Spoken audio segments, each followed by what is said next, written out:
Alright, we're back. This is Chase Elliott's Little Caesars Mountain Dew Chevrolet Camaro. I don't remember what track he drove this at, but I do remember it, seeing it on the TV a couple times. It's got the classic Napa Auto Parts symbol. Mountain Dew, number 9. Mountain Dew, Little Caesars, Napa, the gas tank. I'm just going to call it that because I can't think of the actual word of what it's called. America's Best Value now delivers. Camaro, and once again, same thing. NASCAR Cup Series car. Up next, Martin Truex Jr. If I remember correctly, this was his Darlington flashback car. This is the one that he does, because they do this thing every year where they'll do like a classic or a throwback to a former design or a paint scheme for Darlington. It's kind of an annual tradition. But this is I just call this like a Screaming Eagle, even though it's not a Screaming Eagle. It's got like an eagle on the side. It's his Bass Pro Shop. It's got USA written on it a couple times. Or USO. Bass Pro Shop again. Number 19, BassProShop.com. Tracker ATVs and boats. And this is the Toyota Camry, if I remember. Yeah, Toyota Camry. I always thought I was going to see this dude driving a Chevrolet for some reason. I guess that's just me. He's got his autograph up there. Moving on. This was very special car to me. But this was Austin Dillon's car that he drove at Texas Motor Speedway and won last year. And it is very reminiscent. Like, if you were to tell me that this is not Dale Earnhardt's car, I wouldn't believe you. Because it's so reminiscent. It's got the same style, the Bass Pro Shop. It's got the trim like the Goodwrench used to have, the Tracker Off-Road. Because didn't Earnhardt have a Bass Pro Shop? I'm seeming to recall he did. Easy Go, BassProShop.com. Austin Dillon, his autograph and his little logo that he has up there. Chevrolet Camaro. He just dominated in this car. Like, he definitely deserves the win that he got. But it's just really cool little throwback. A lot of people kind of got that vibe. Because before this, he was driving cars that were very similar, but not this almost obvious as a throwback to Earnhardt. But next up is the other Austin Dillon that I have.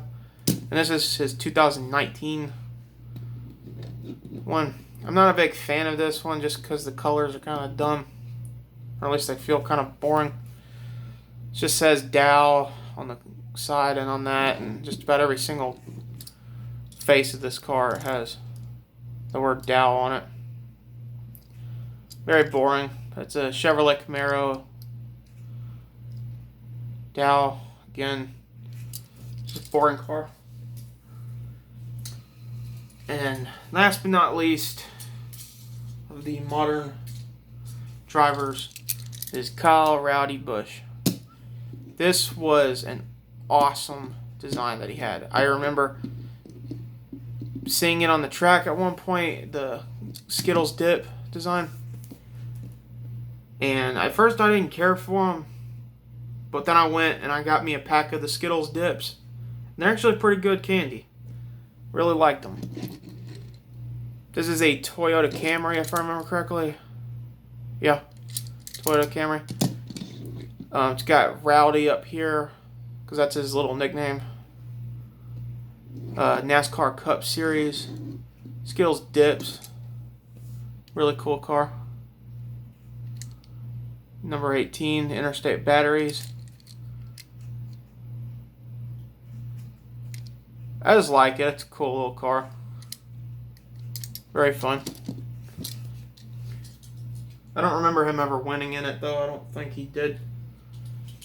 And last but not least of the loose cars that I have here, I have the smaller version of the 124 scale, but this is a 1/64 scale 2004 Dale Earnhardt Jr. Oreo.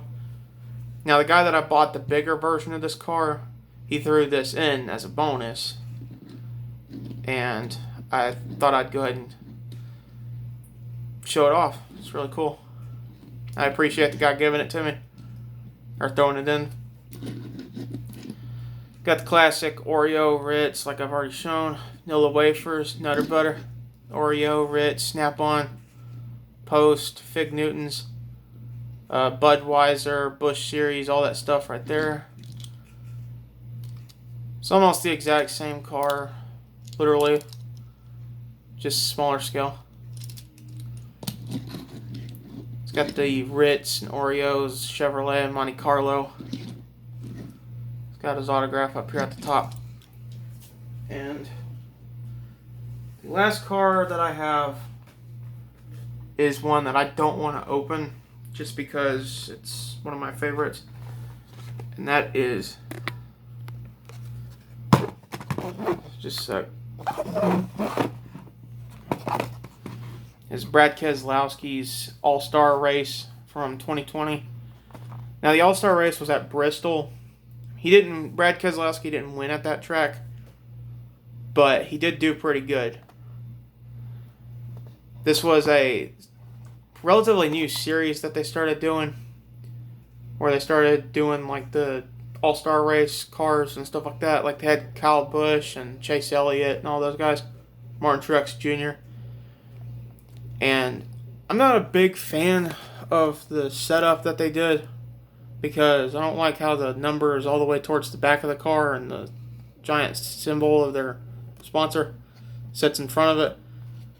But it was a one-night thing, and what was cool about it was that each of the cars had an underglow. And if I remember correctly, Brad Keselowski had a blue underglow. And it was just very memorable. It was one of those kind of things that once you saw it once, you at least, it's kind of locked in the brain. Can't forget about it. But I don't really want to open this. I'm not gonna. But red tires, always been a favorite of mine. I used to be a big fan of the Kodak car that had the red tires. The Kodak Max car, I mean. Which was, geez, if I remember correctly, it was like early 2000s. And I mean early 2000s, like 2001 or 2, something like that. But I hope they do something a bit more interesting than this for the All-Star race this summer. But I don't know what they're going to do. But this is just a cool little piece that I found. Thought about going ahead and picking it up, and I bought it. And I'm glad I did, because the entire series, because they had all of them, they had numerous copies. And when I came back the following day to get something else that I forgot about at Walmart, these were all sold out. The entire aisle was licked clean except for one Eric Almirola car from this All-Star race line. But I thank y'all for watching, and I hope this was an interesting video. Certainly a lot longer than what I was expecting. But thanks for watching. Have a good one.